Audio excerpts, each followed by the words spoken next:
All right, algebra students, let's look at Unit 4, Lesson 6, Features of Graphs. All right, the lesson goals here are, I can identify important features of graphs of functions and explain what they mean in the situations represented. So there are some main features of graphs that we're going to be looking at, and we want to be able to identify them and then utilize them to say this is what it means in this situation. Number 2, I understand and can use the terms horizontal intercept, vertical intercept, maximum, and minimum when talking about functions and their graphs. So 4 of those situations are these 4 terms here, and we want to be able to know what they mean and then be able to identify them on a graph and then use them to explain what is going on in each situation. All right, so here we have some new vocabulary that we want to get down.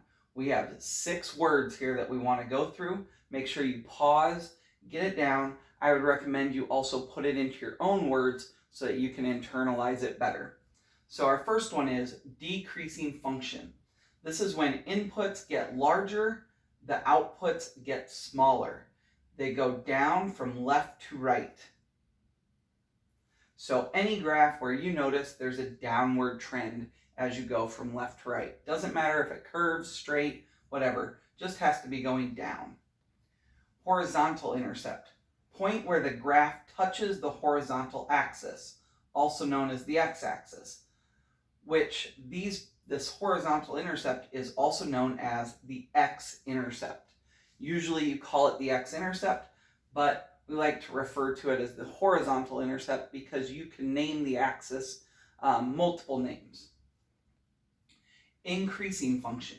When inputs get larger, the outputs get larger.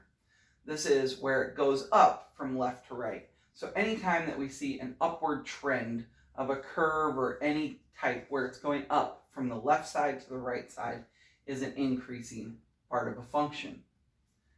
Maximum. Point of a function that is greater than others. So we're looking at the highest point, the biggest value of a function. Minimum. Point of a function that is less than others. So we're looking for the lowest, the smallest value in the function. Vertical intercept.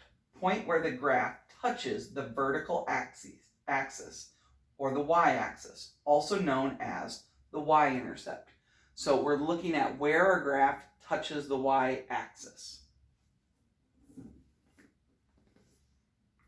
All right, so your warm-up here is to use this graph to estimate some values. So here's what's going on in the graph. Diego is walking home from school at a constant rate.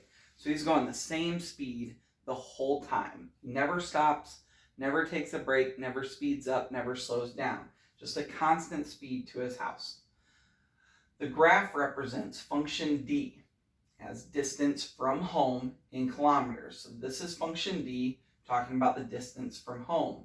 And then m represents the minutes since leaving school. So that's our x value here. Estimate the following using the graph. D of 0, so the distance at 0 minutes. The distance at 12 minutes, d of 12. Number 3, the solution to d of m equals 1. So we're looking for how many minutes before he's at 1 kilometer away. Number 4, the solution to d of m equals 0. So the amount of minutes before the distance is 0 from his house. So use this graph to answer these questions or these problems and then bring that to class tomorrow. That will start our discussion. Thanks.